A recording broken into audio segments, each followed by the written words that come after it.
Editing Zac here. After recording, we decided to break the episode into 2 parts, so listeners will find a bonus episode specifically on the hero's journey coming soon.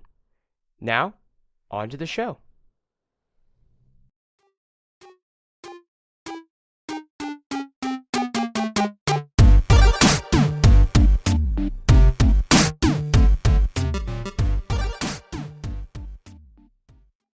Welcome to the Greatest Story Podcast with your host, Zac. And Josh. We're keeping that in. We are here to discuss and react to some of the greatest stories ever told. Laughter's good. We will look at books, movies, video games, and all forms of storytelling to figure out what makes a good story and what are some of the greatest stories ever told. So, Zac. That's me. That is you. Just in case you were confused. Yeah. Good morning. Good morning. Any good stories that you've been diving into recently? Yeah, so actually been reading, or I guess I should say my wife has been reading out loud. To me, yeah. Bedtime stories? Actually, yes. That's adorable. It is adorable. Yeah, she is adorable. And one of those bedtime stories is The Hobbit. So J.R.R. Tolkien's The Hobbit. And that is an excellent book. So if anyone has not read that book, it's also a short book. So if you're like, oh, I don't know if I have time to read 300 pages right now, do The Hobbit. It is not 300 pages. Yeah. It's a great book, great characters, great kind of simple, but definitely robust and engaging story. Great main characters, great antagonist, literally a dragon. So, yeah. Contained, right? Contained. It's like a standalone story. So, Josh, speaking of what I've been listening to and reading, are there any good stories that you've been engaging with or thinking about lately? A couple off and on. Not any like deep dives that I would like, but some dabbling. My wife has been watching Grey's Anatomy, and so I've been picking up a little bits on that. Which we'll have to talk about that. My wife also watches Grey's Anatomy, but only when she's sick. So we shouldn't tell them, but we should wait for them to hear this. Connect that together. Yeah, and then they can come back around. Yep. You're welcome. I've been watching, and this is one of those things where last episode we talked about how we might give a rating or something. The show I'm about to mention definitely deserves its title. I mean, its title, yes, that's true. But also its rating. And so I would not suggest this for anybody younger than 18, like college age. But Fox's Shogun, super cool. If you like samurai, it has great power dynamics, some religious tension. It's set in 17th century Japan, so you got some like Catholic versus Protestant tension and that whole exploration and colonization phase. You obviously got the political dynamics of Japan. You have cool samurai action scenes. You got intrigue, a little bit of romance. Again, nothing like grotesque, but however, there are a couple scenes that are fast forward worthy.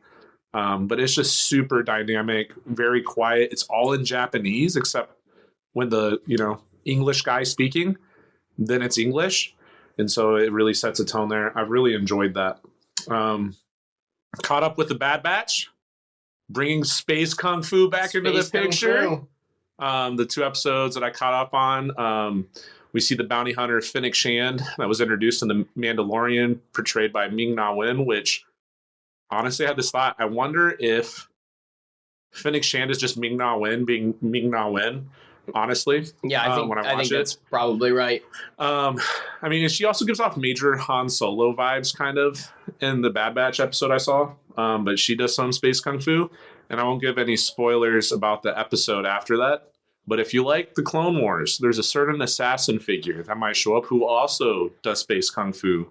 So for those space kung fu boys from the YouTube comment section, episode 1, there you go. Space kung fu. And if you like giant space crocodiles, also check out the Fennec Shand episode. And like Wrecker just jumps on him. One of the clones just jumps on a crocodile, and my immediate reaction was nice. Yep. Crikey. Wow, that's a throwback. Steve Irwin in Star Wars. Yeah. Was he Australian? He was. Right, and D. Bradley Baker, the voice of the clones, is he Australian? And Omega. Yeah. Yeah. Also Australian. Connecting it all together. Thanks to Maura Morrison. Yep. I've been playing, when I have time to play video games, I've been sinking that couple hours in Destiny 2, which will show up in the news here in a second. And then when my wife is falling asleep, I annoy her with my Kindle Light by reading Heir to the Empire, which is the OG sequel Star Wars book. Thrawn, right? Yeah. I've read the first one, so. Oh, you really should read. I know. I need to read the other two. Yeah. But I've been reading Heir to the Empire when I want a little more Star Wars kick, but I want my brain to relax. But I'm still reading Aragon too. Well, got a couple news points for you. If you're trying to keep up with some story news, Fallout TV show set after the Bethesda's really cool Fallout series set in a post-apocalyptic kind of comic. It's like dark humor world. Yeah, dark humor. Yeah. But I mean, it's also, I want to use the word cute, but it's also not cute. The artwork is well done. It's like 50s, kind of like almost like diner vibe. Yeah. I'm excited to see what they do with that in a TV form. Video game renditions and crossing over into television or movies is either really good or really bad. Terrible. Yeah, I think that television from video games is a new medium that they're trying to explore. It's not really a genre. It's kind of, I don't know. There's an optimistic side and the pessimistic side. Yeah. I think the pessimistic side is, are we running out of original stories? Yeah. And so now screenwriters are going back to video games and books to make new stories. I would argue that is the case, just based on a slight pet peeve of mine is all of the remakes that are happening of literally everything. So I think that we should try to tell new and different stories, not just remake stories. Yeah. The Fallout TV show is set to premiere on Amazon for April 11th. And then video game news, right? Video games are in our description, so we're going to slowly bleed into that over time. I mentioned I play Destiny 2, one of my favorite games, and it's coming to an end pretty soon, actually. It's been a long-running game. I played Destiny since high school, and it's finally coming to an end with the last big story expansion called The Final Shape, which comes out in June. Before that, they're giving a free content that kind of leads into it called Into the Light. And so that's supposed to drop in April as well. So I'm excited for that. A little sad, but I'm excited for it. Yeah, I think that's good. Well, as we're kind of finishing up, excited about things that are coming forward, we want you to be excited with us and to follow us and support us and kind of begin to join our community. And one of the ways you can do that is by visiting us on patreon.com at The Greatest Story Podcast. Finding the path. To Patreon. Possibly to be a pathfinder. That's the second episode that we've talked about that. So you should think about joining us on Patreon, where we're going to have some new exclusive content coming soon. And if you want to help us grow and to support us and to help us make even more content, even more consistently, you can actually donate and join us in that process to help get you the stories and the content that you want to hear. And you can also buy us a coffee if you're really feeling generous. Bean juice. Bean juice keeps the podcasts going. Strong. You can also donate for better sound quality. So if you think we sound terrible, that's on you. Way back here, can you hear me now? I don't know. I guess we'll have to figure out I'll after see we you got when it. I get in the editing studio. Yeah. Well, Zach, what are we talking about today? Today we're going to talk about what makes a good story. So we've talked about why stories are beneficial or powerful, how they help us with experiences and emotions. And now, before we jump into actual stories, which is what this podcast is going to do with books and movies and TV shows and video games, we want to talk about what exactly are we looking for when we talk about a good story. So, Josh, what do you think is one of the things that you think of when you think of a good story? Yeah, so in the last couple episodes, we've explored a lot about emotions. That was the last episode. We also explored stories as a societal good in episode 1. And I think one of the best vehicles to help us relate to emotions, but then also to remember, like we talked about in our first episode, is through watching characters grow. Right? Like if you're watching Clone Wars, you grow up with Ahsoka. I remember watching that in high school. And, now she's an adult and has her own TV show in live action. Yeah. And you watch her character develop. Just as, an example. Sorry. Yeah. So no. So another great example of people growing up, if you've read Harry Potter, when those books were first introduced and began to be published, You're little, and that's one of the reasons why the series took off so much, is you're growing with the characters. And so each book, Harry and his friends, they grow in the story, both in maturity and as a character, and also in age. Yeah. And you are growing as a reader in all of those things as well. So that's a common kind of tactic to help us engage with stories, is to make a character that physically grows along with you. But they're also growing emotionally, spiritually, and in maturity as well. Exactly. Is there an idea, Josh, or a character or a movie that comes to mind where you see a character grow, not just physically, but a character grow emotionally, spiritually? Yeah. So when Zach and I were talking about this, we thought about Spider-Man, specifically Tom Holland in Spider-Man No Way Home. That's the one where you have like the trifecta, the rule of three. The rule of three. The trifecta of Tobey Maguire, the OG. And this is your chance to comment on the rule of three down in the comments. Yeah. Will that be a Patreon exclusive thing at some point? I think it will. I think it could be. Like and subscribe. Yeah, Tobey Maguire, not as handsome as Ewan McGregor, but a handsome guy nonetheless. A handsome guy. And if we hit 5 million subscribers, maybe, just maybe, we'll sit down with the infamous Tobey Maguire. If we get 5 million subscribers, I will personally make sure that this happens. We will show up to his door. Probably I'll send an email first, and maybe a nice handwritten note, and maybe some flowers. You gotta butter him up a little bit before you say, "Hey, would you join our podcast?" Some nice whining and dining. Yep. Yeah. Yep. Here's a cookie. Here's a cookie. You want to be on a podcast? But you have Tobey Maguire. You have Andrew Garfield's more electric, kinetic version of Spider-Man, and then of course we have the sweet British guy Tom Holland's Spider-Man as an American. Right. But technically Garfield is also British. Oh, is he really? Playing American.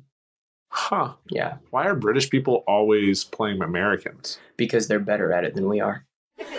Anyways, but we see this evolution where Tom Holland's a goofball right through all the other Marvel movies. He literally, like I remember in Captain America Civil War, like he's kind of tripping over himself. He's trying to give witty one-liners. He has Lego sets, but he has this quirky personality that's, just lacking confidence, always looking to Tony Stark, Robert Downey Jr., and we see him evolve into coping with loss, coping with tragedy, coping with betrayal to some degree. Mm-hmm. You want to expound on that? Yeah. I think that one of the things that he deals with in betrayal is not so much intentional betrayal, but he feels the tension between wanting to do what is good and right and wanting to do what is comfortable. Yeah. And he attempts, based on his Aunt May's advice, to do what is good and right, and it backfires in his face because, so if you know the plot line of No Way Home, these villains get displaced into his reality, and so he decides, I'm going to help them, I'm going to try and solve their problems, and I'm going to send them home.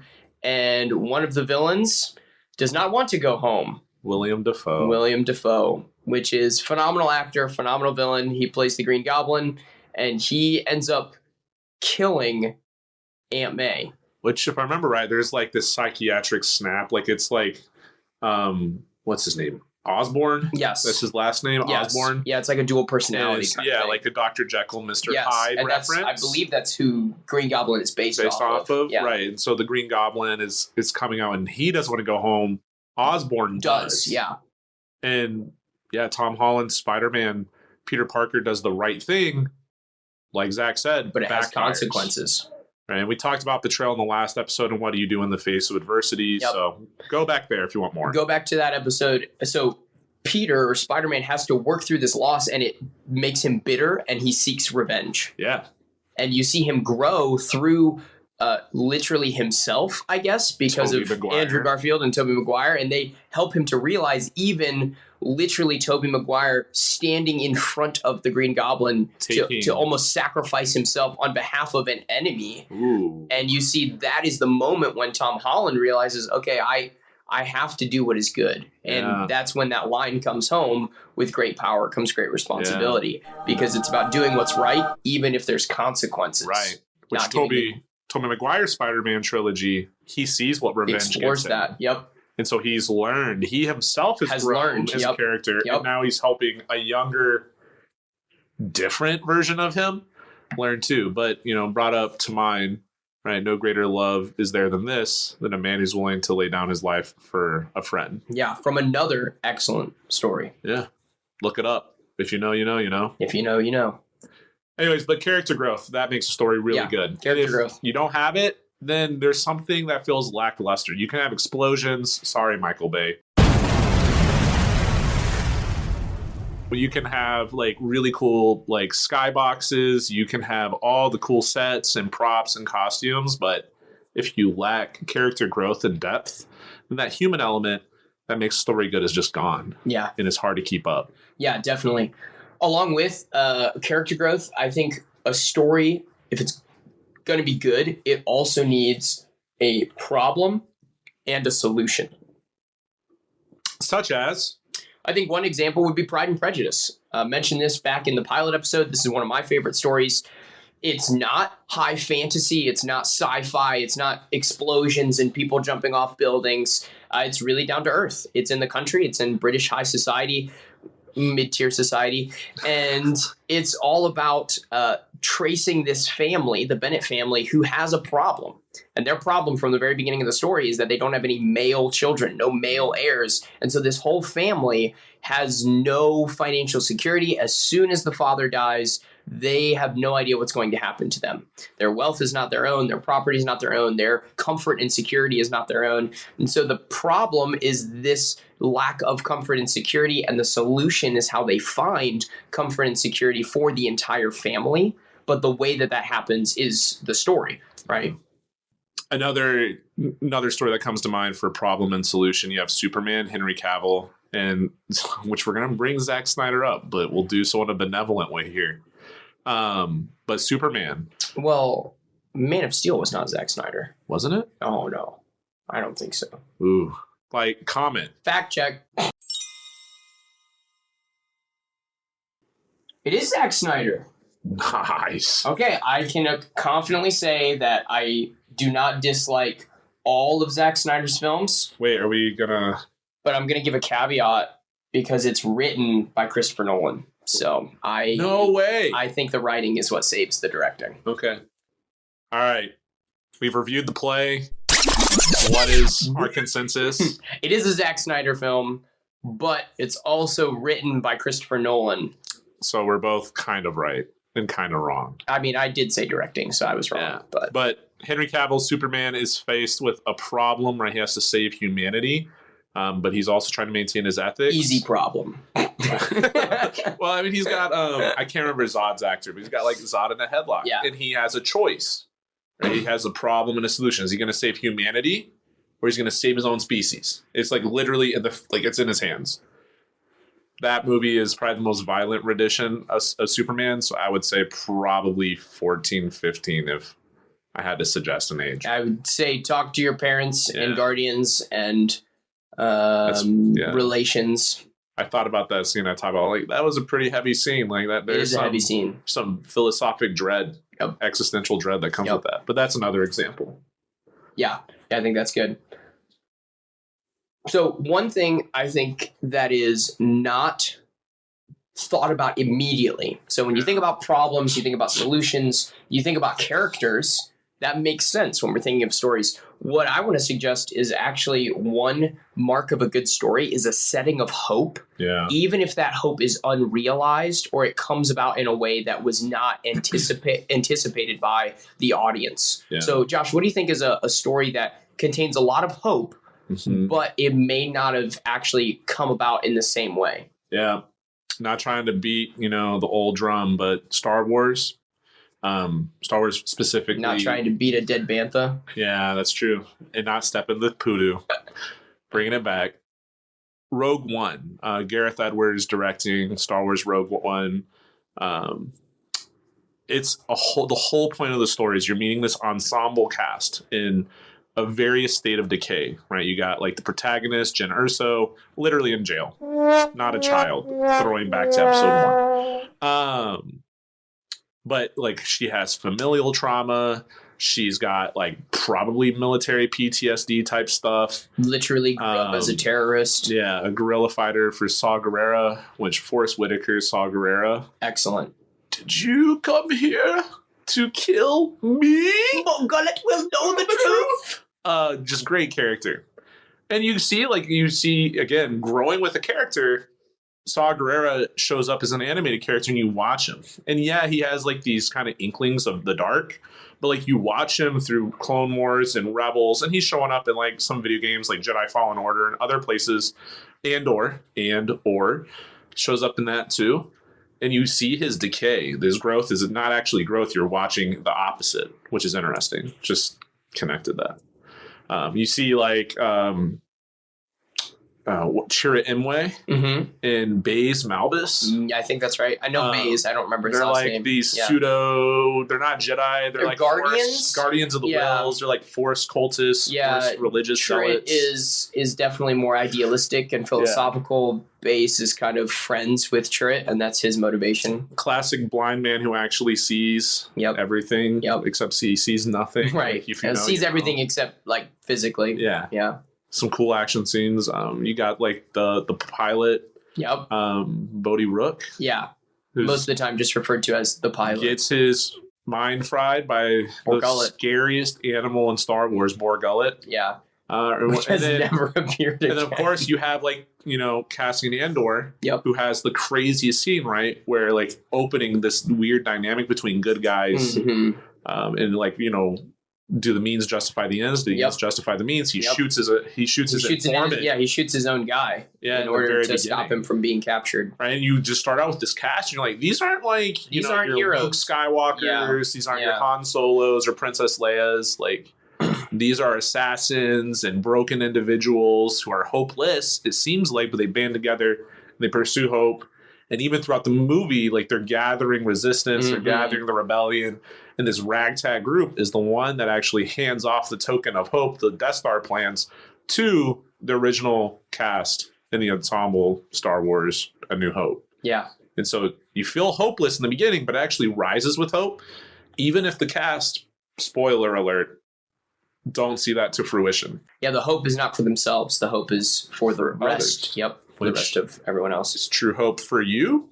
Or is true hope for others? Yeah. Where do you actually find your hope? Yeah. Self or out external? Yeah, external. Yep. Yeah, that's good. So, Josh, as we're talking about what makes a good story, what do you think makes a bad story?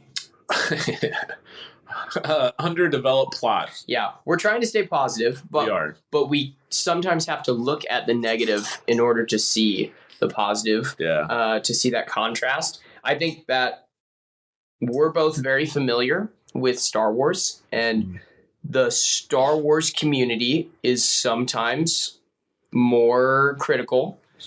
And so we don't want to get into that, but I do think from a storytelling perspective, the sequel trilogy, 7, 8, and 9, is not on the same level as 1 through 6. Its ability to use the Force has diminished. It's been diminished. That is correct. And it needs to let the Senate know. So Star Wars sequels are underdeveloped.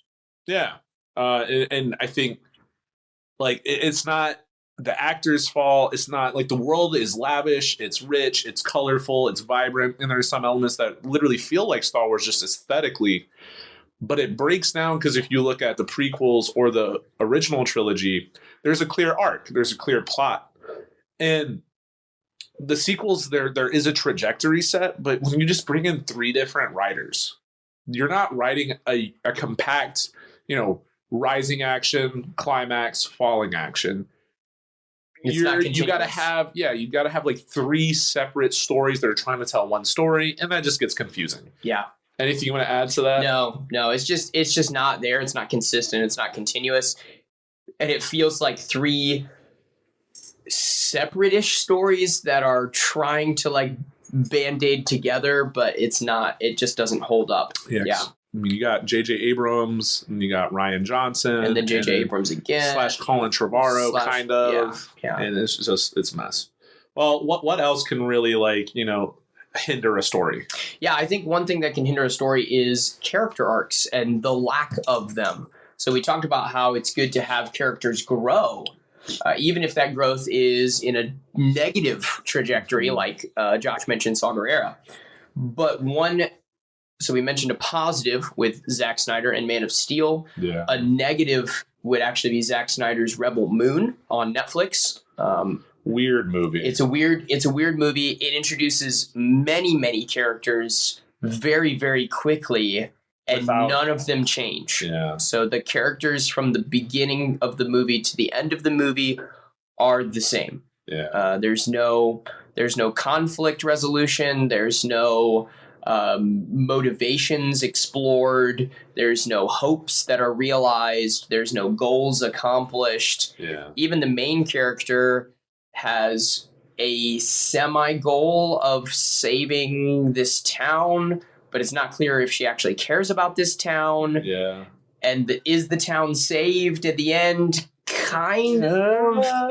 So it just kind of falls flat. But they got some sick orange sunsets. There are some orange sunsets. I mean, exclusively orange, if I remember right. Yeah, it's pretty much all orange. Yeah. So if you like orange, that scene would be worth checking out. Yeah. Looking at you, my sister. Oh, yeah. Call out. Yeah, big orange. Like her whole house. No way. Yeah, like cooking and towels. Good for you. It's all orange. I haven't met you, but good for you, man. Yep. You know what you like and you're sticking to it. Yep. Unlike sticking to it, what else can be bad in a story? Yeah, so not sticking is when there's no real tension. If there's no real gravitas, if there's no real anticipation, if there's no real tension, then the story has no meaning. It has no value. It has no emotional connection to us. Yeah. So we mentioned a good Marvel movie, No Way Home, and there's just, you know what you're getting. If you go see a Disney Marvel movie, like, you're in for a rodeo that lasts like 1.8 hours. I don't know how you get I guess you could mathematically, but like a 2-hour experience. Nothing's really new, because you know that in about 3 years there's going to be a movie with actual tensions, and you don't actually need to see the middles. Like, for instance, I think about the Marvels. Yeah. I have very little interest in seeing it. Decent acting throughout the whole movie, but the tension is not really there. You feel like, does this movie actually matter for these characters? Does this movie matter for the universe? Like, I didn't see Ant-Man and the Wasp, even though I like Ant-Man. Ant-Man and the Wasp, I think, is a better one. Okay. The newest Ant-Man felt more along this line. That's what I'm talking about. My bad. That one is the Quantumania. Yeah. My fault. Yeah. Mea culpa. Yeah. So, Ant-Man and Quantumania, that was similar. You feel like this should feel big, but I don't think it does. Nobody's gonna die. Yeah. You're seeing like a mini boss. You're not seeing like the final boss. Yes. And so it's just kind of like, well, if I'm really into it, I'm into it, and if I'm not, I'm not. And so not having real tension, either with character development, growth, scale, lasting consequences for the world, you miss that. So one thing that we also like to see as we talk about the rubric is a clear character arc and a clear ethical lesson. Yeah. And one of the stories from mythology that really accomplishes both of those things is the Odyssey. Mm-hmm. And so if you're familiar with the Odyssey, this is the return journey after the Trojan War. So if you're reading the Iliad, that's about the Trojan War. Then the return journey is the Odyssey with the main character, Odysseus. Right. And he's trying to return home. He has his own trials. He goes through the hero's journey. Weird pit stops. The man just can't get on Google Maps and go home. Guess it wasn't around. I guess not. It's like a clear ethical lesson. Yeah. At the end of the Odyssey. Yeah. So the characters are growing for sure, and you're seeing them kind of reach conclusions, and the ethics one of the clearest examples is actually Penelope, Odysseus' wife. So Odysseus is gone for years. I think it's like 15 years. Subverting expectations. Yeah. It's like 15 years.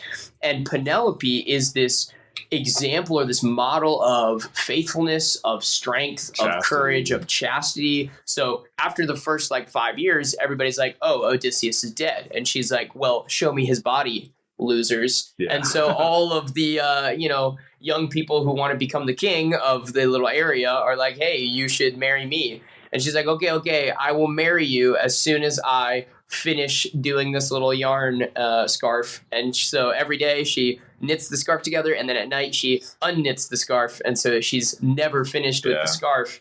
And so she kind of is playing for time, being this model of chastity and of commitment and of faithfulness, until the resolution happens when Odysseus comes back and they are able to be a family again, and things are kind of a happy ending. Her hand's kind of forced. They have to do like a series of physical tests. They do, which Odysseus does. Right. And, more trials and then murder everybody, which is a great scene.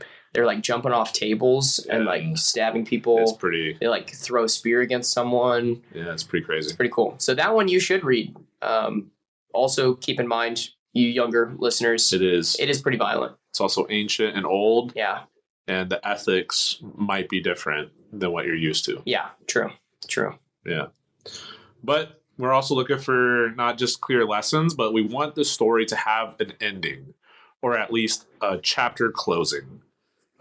So clear resolution, Lord of the Rings, right? Like it ends and our heroes stagger off into the west, right? Like when I say stagger, I mean Frodo goes with Gandalf, then and Sam, Bilbo, then Sam, then Merry and Pippin eventually. No, not Merry and Pippin, no. But Gimli and Legolas, they go.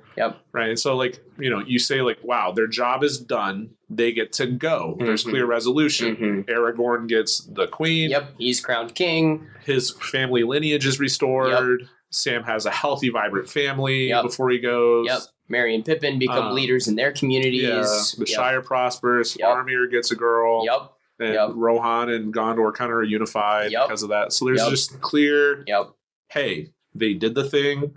There is reward in pursuing good morality and ethics in and of itself. Yeah. There's a clear conflict with the ring and with Sauron, and there's a clear resolution where peace comes whenever those two things are dealt with. Yeah. I'm going to hit point 5 just really fast because I don't think we need to beleaguer it, but we've covered like characters and emotions, character growth, but you need engaging characters. Yeah. Right. And in the hero's journey, it's interesting. Protagonists are typically kind of like vanilla, but it's because they're you. Yeah. Like you are supposed to take yourself, put yourself in their shoes, but I digress. Otherwise, characters need to be interesting. Yeah. There needs to be something relatable or engaging. You have to feel connected to the character. If it's a quirk or a goal or a mannerism, right, you have to be connected to this character. Otherwise, you're not going to be connected to the story. Yeah. Point 6, captivating worlds. Captivating worlds. There's a ton of examples of this, but what's one example, Josh, that you can think of? Yeah, I'll go with Sanderson's Cosmere because he has not within this galaxy separate interesting worlds. So I think of the Stormlight Archive. I believe the world's Roshar. I could be wrong. Like Zach had to apologize about the Regency area. Yeah, so if you think we're wrong, just send us an email, comment on YouTube. Like and subscribe. Visit us on Patreon. Like and subscribe. Yeah, like and subscribe. If you like us, we will fix our problems. Because we like you. But yeah, Roshar. And it's just this weird broken world with these crazy storms that like there's literally a storm wall that's combing around the world. You got animals that are like eels in the sky. And there's this inverse world where like you got a spiritual realm. And there's just a lot. You got like these oaths that dictate, the reality. Religions are complex. Cultures are complex. He has like a variety of wines with colors and tastes. And like this is just some vibrant world building. You're like, wow, I can almost picture it. Like I can almost see myself there. And that's just one example. He's got another world where like metals are super important and people are like throwing coins like ninja stars. One. Yep. And it's captivating. And say what you will, like his world sucks you in to the rest of the narrative. And so while you can't rely exclusively on world building, you need a captivating world. What's one that you think of? Yeah, definitely. I mean, it's easy for me to think of Lord of the Rings or Dune or even Aragon. I think all three of those do well. And if you want one that's not, so I just mentioned sci-fi, fantasy. Aragon's also kind of fantasy, so too fantasy. But you can think of, so for me, I think of like Charles Dickens. Ooh. And Charles Dickens is writing about a real time period. Yeah. But the way that he describes characters, the way that he describes interactions, the way he describes houses and buildings, or the smell of London, or the fog in the air, gross. right? You can see it and smell it, and you're like, man, I don't want to live here unless I'm living in the upper class. Super and you're like, happy yeah, exactly. Industrialization's Yeah, over. super happy industrialization is over. Or is it? Yeah. No, that makes sense. It's cool. Yeah. I think that point's covered. Yeah. Zach, tell me about point 7. Yeah, so the last thing that we're looking for as we think about good stories is we're looking for consistency. We don't want stories that are coming up with their own plot holes, coming up with their own questions that they're not answering. Yeah. So if they're having a character do something and it's not clear why, or if they're having something happen in the world but it's not clear why, or they're having something happen in the story and it's not clear why, that can often cause a disconnect and help us to not connect to the story. Yeah. We're looking at you, episode 8, Last Jedi, but we digress. You got an example of somebody who does that well? Yeah, I think that the Aragon series also does this well. So Josh has been reading this series, and its magic system in particular, I think I mentioned this in the pilot episodes. You can go back for a little bit of a snippet of what we talked about there. But the magic system is so compelling to me as it deals with language and the study of the root meaning of words and the intention behind words. And that's how magic is expressed in the world. And that's consistent throughout the entire series. Whatever words are used correlate to the kind of magical effect that happens. And I think that's really, really exciting. Yeah. Cool. So let's tie this all up together, right? So we're, from this point onward, what are we doing?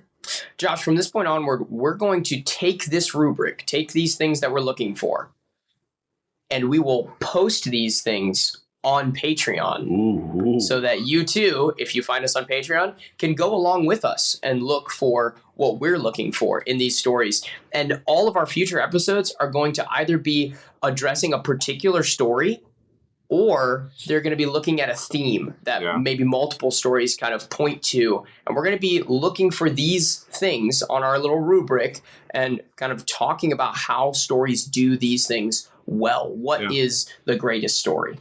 Yeah. So as we get ready to sign off here, reminder to sub on YouTube, right? Yeah. We're pretty interactive with our community. You might even say early community members or pathfinders. Yep. As we discover what are the greatest stories ever told. Absolutely. Spotify, leave us a review. We know it's cliche, but for real, it really helps. All the things help. Yep. Apple Podcasts, same thing. Please leave a review. Follow us on Spotify. It really does help. Yeah, and if you like this content, we also want to hype our Instagram page and our Facebook page because we're going to give out little snippets weekly. Remember, we warned you, Mondays, Thursdays. And so we're going to be starting...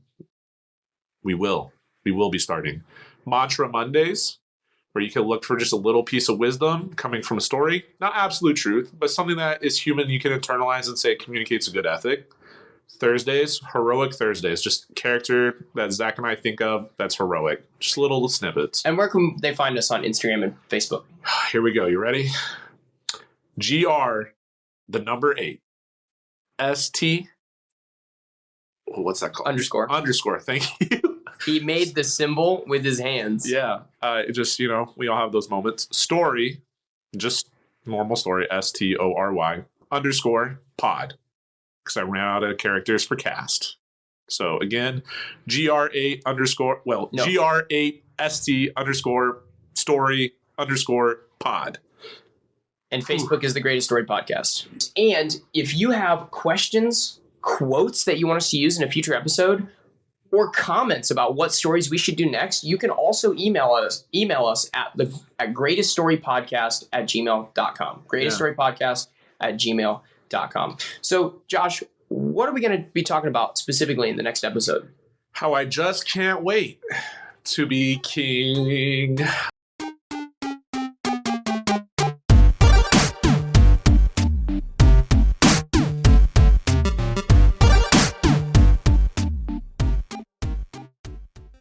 What's up, team? Future Josh here. I know that we already had editing Zac here, which, what a wonderful human being that is. But like editing Zac said, we have another bonus piece of content where we go over the hero's journey.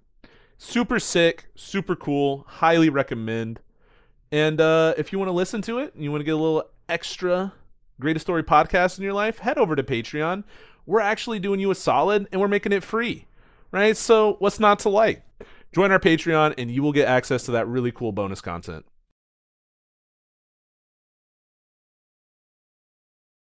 Dragons! Nice. See? Huh? Yeah, very good. Yeah, thank you. Aragon also. There's not an Aragon 2. Well, I mean, there's Eldest, But it's not called Aragon. but there is the second book in the Inheritance cycle. Also not called Aragon. Okay, Aragon, comma, as well. There you go. Yeah. We're all about grammar here. Yeah. Editing Zac here. We decided after record.